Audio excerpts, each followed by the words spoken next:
लोगों बहुत ज़्यादा परेशान हो गए हैं। पेपरबाजी मीडिया के थ्रू मेंटली हम लोग बहुत ज़्यादा डिस्टर्ब हो गए। जो हकीकत है वो दूर दूर तक कोई भी नहीं दिखा रहा है, ना मीडिया दिखा रही है ना पेपर। हमें किसी तरह की ज़बरदस्ती नहीं की जाती है एहराम लगाने पर से।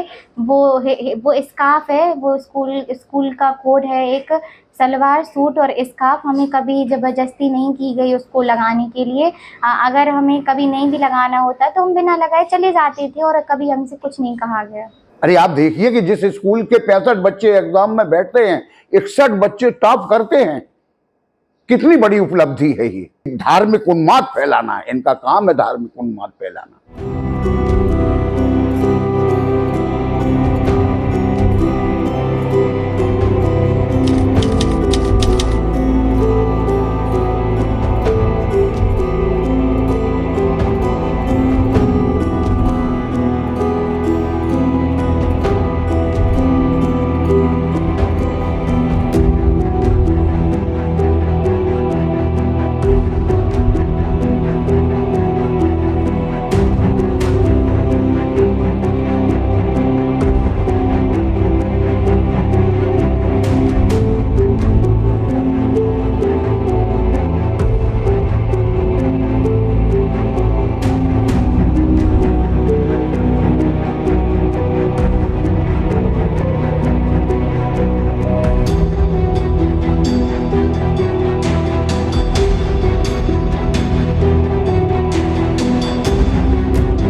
बच्चियां जो पहने हुए हैं वो स्कार्फ है, हिजाब नहीं है। संगठनों ने जो ऑब्जेक्शन उठाया वो हिजाब पे उठाया है। ये हिजाब नहीं, हिजाब जो होता है वो सर से लेकर पैर तक जो होता है वो हिजाब कहलाता है। और ये बच्चों को जो सर से लेकर सीने तक रहता है ये स्कार्फ कहलाता है। स्कार्फ बच्चियाँ पहनती हैं। जो स्कूल का मतलब कोड है, ड्रेस कोड, ये स्कूल का जो संस्था है वो इसको जो तय करती है।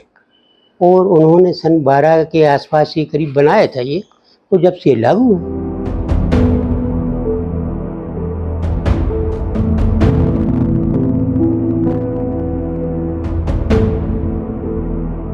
हमें किसी धर्म के बारे में कुछ भी गलत शिक्षा नहीं दी जाती है। वो जैसे अदर स्कूल रहते वैसे ही हमारा भी स्कूल है। हमें स्कूल में पढ़ाई करवाई जाती, बहुत अच्छी पढ़ाई करवाई जाती, अच्छे मैनर्स सिखाए जाते हैं। वो स्कार्फ है, वो लगा के जाती है। वो ड्रेस कोड भी है उनका, ड्रेस के साथ देते भी हैं। वो कभी जोर जबरदस्ती नहीं की है और कभी लगा के नहीं जाती तो कभी ये नहीं कहते क्यों नहीं लगा के आती। ये सब फालतू बेबुनियाद बातें हो रही हैं। मैं गंगा जमुना स्कूल का स्थायी सदस्य हूँ। आज तक कभी किसी गार्जियन ने कोई कंप्लेन दर्ज कराई क्या? मैं इनसे ये पूछना चाहता हूँ। और जो भी है सब ये बेबुनियाद है, इनके पास कोई काम तो है नहीं और फालतू का एक बखेड़ा करना। और इन संगठनों का काम है कि सांप्रदायिकता को रंग देना।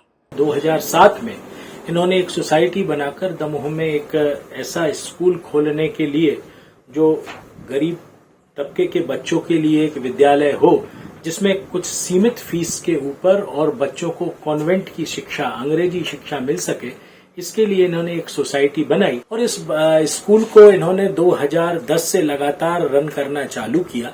ये मध्य प्रदेश शासन द्वारा इसे मान्यता दी गई और आर्टिकल 30 ऑफ इंडियन कॉन्स्टिट्यूशन में ये बात कही गई है कि अगर ऐसी कोई संस्था रन की जा रही है तो संस्था में अल्पसंख्यक जो वर्ग है जिसने ये विद्यालय खोला है उसे अपने कुछ नियम कायदे भी और कुछ अपना तरीके से संचालन के कुछ स्वतंत्रताएं भी दी गई हैं। समिति का कॉन्स्टिट्यूशन देखा, समिति के कागजात देखे, प्रस्ताव देखे, वहां के कार्य करने का तरीका देखा तो उन्होंने पाया कि नहीं, ऐसा कोई भी इसमें विरोधाभास, विसंगति या कोई ऐसी बात नहीं है जिससे कि ये विद्यालय किसी कानूनी चीज का उल्लंघन कर रहा हो, और उन्होंने उस विद्यालय को बाकायदा क्लीन चिट दी। गंगा जमुना की जो पढ़ाई थी, जो अनुशासन था, वो बहुत ही अच्छा था। पढ़ाई बहुत अच्छी होती थी, और जो मैंने बच्चों को देखा वहाँ से, जो बच्चे पढ़ के निकले हैं, उनका जो लेवल था वो बहुत अच्छा था।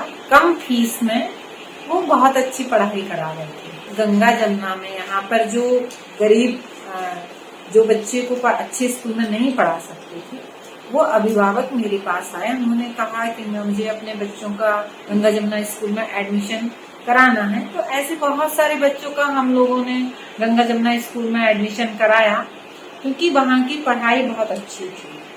परंतु वो अभिभावक अब चिंतित है, उन बच्चों का भविष्य गर्त में है।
इतने दिन से न्यूज़ में और पेपर में जो आ रहा है कि हाजी मोहम्मद इदरीस सर ने हम लोग का धर्म परिवर्तन किया, इस चीज़ से उनका कोई लेना देना नहीं है। मेरी शादी 2013 में हुई थी। मैंने 2013 में अपनी स्वेच्छा से धर्म परिवर्तन किया था, और मैंने स्कूल में ज्वाइनिंग 2021 में दी है, तो पूरा 8 साल का फ़र्क है। तो इसमें हाजी सर का कोई कहीं से कहीं लेना देना नहीं है। मेरा निकाह हुआ था 27/1/2004 में। उसके बाद मैंने 2012 में स्कूल ज्वाइन किया। तो आप लोग जो बार बार हाजी सर का, हाजी इदरीस सर का नाम ले रहे हो, स्कूल का मामला आप लोग कह रहे हो कि स्कूल वालों ने धर्म परिवर्तित किया, आज के बाद इस टाइप का किसी भी टीचर्स के लिए कोई भी मामला ना बोला जाए। एक बार सत्यापित कर दिया है, लास्ट टाइम कर रही हूँ। ये आवेदन हम लोगों ने इसलिए दिया है कि जब से ये गंगा जमुना स्कूल का जो बैनर को लेके मामला हुआ है, उसमें हम लोगों बहुत ज़्यादा परेशान हो गए हैं, पेपरबाजी मीडिया के थ्रू। इसलिए आज जो सच्चाई है वो हम लोग अपने डॉक्यूमेंट्स के साथ हम लोगों ने आवेदन दिया है।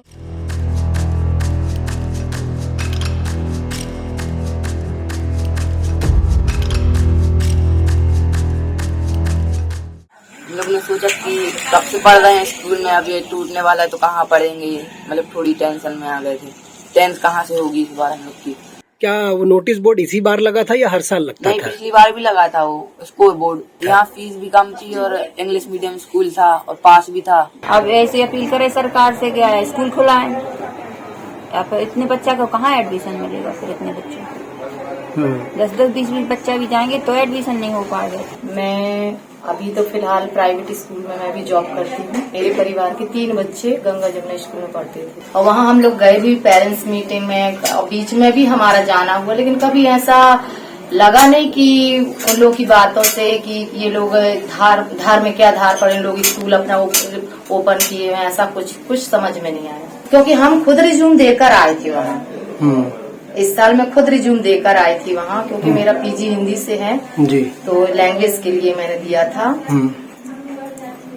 तो वहाँ सर, वहाँ के जो डायरेक्टर सर थे वो भी बहुत अच्छे थे, अच्छे से बात, सब कुछ ऐसा कुछ नहीं था कि धर्म के हिसाब से ये लोग अपने मुस्लिम बच्चों को कुछ अलग ही यानी ट्रीट करते हो और हिंदू बच्चों को कुछ अलग। हम लोग को ऐसा कुछ समझ में नहीं आया।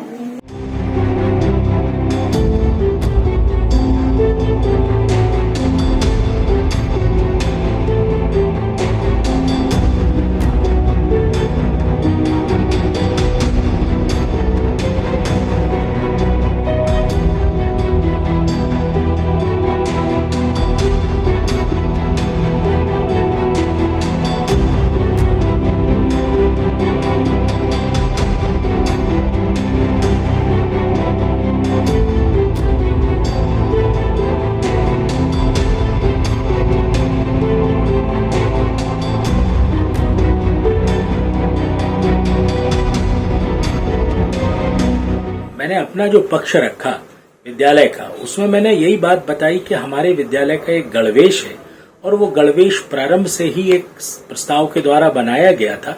अब उस गणवेश को पहनाने का कुछ तरीका अगर आपको ऐसा लगता है कि जो आपत्तिजनक है, तो उस पर आपको 13 वर्षों में पहले आपत्ति करना चाहिए थी। कोई आपत्ति नहीं की गई। वही गणवेश के बच्चे पिछले 13 वर्षों से पहनते आ रहे थे, अब तक कोई आपत्ति नहीं की गई।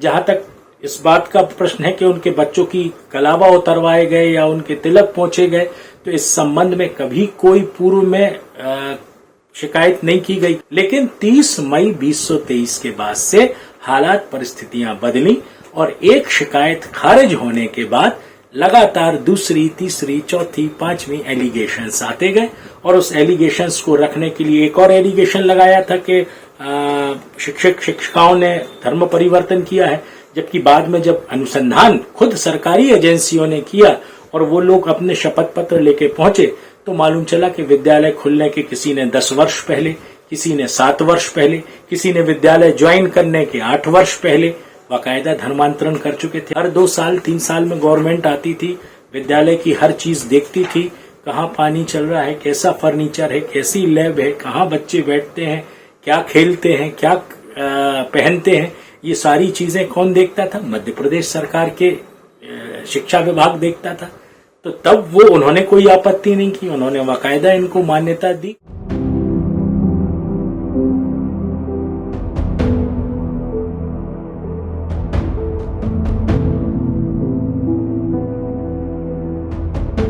हम लोग आए कि जो हमारा गंगा जमुना स्कूल है बंद हुआ है, उसे फिर से खोला जाए। उनकी फोटो क्यों छपी थी कि 90% से ऊपर मार्क्स लेकर आए बच्चे, इसलिए उनकी फोटो छपी। ठीक है, स्कूल से गलती हो गई, हिंदू बच्चों को एहराम पहना दिया, नहीं पहनो।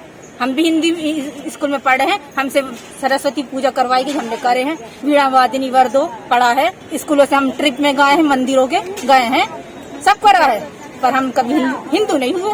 क्योंकि जैसा स्कूल रहता, आज आप सरस्वती शिशु मंदिर जाएंगे, वहाँ का अलग कल्चर है। आप गुरु नानक जाएंगे, वहाँ गुरुवाणी बोली जाती है। हर स्कूल के अलग कल्चर होते हैं, ऐसे गंगा जमुना का एक कल्चर था। तो आपकी बच्ची स्कार्फ पहन के जाती थी, क्या कभी उसको परेशान किया गया? वो कभी पहन के नहीं गई, तो कभी उसको परेशान भी नहीं किया। भी आपने कहीं कोशिश की है बच्चों के एडमिशन की? जी गए थे, तो वहाँ 50,000 से ऊपर लग रहे थे, 53,000 तीनों बच्चों के। गंगा जमुना में तीनों बच्चों में हमारे लिए 20,000 लगते थे, एक बच्चा की माफ थी।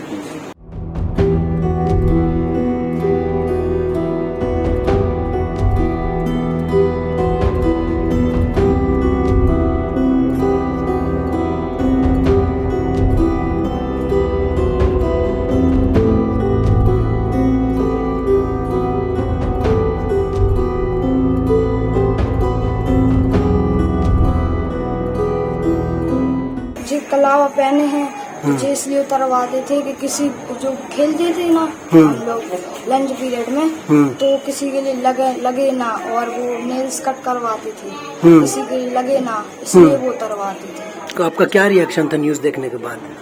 मुझे तो ये लगा था कि झूठ बोल रहे हैं आधे से।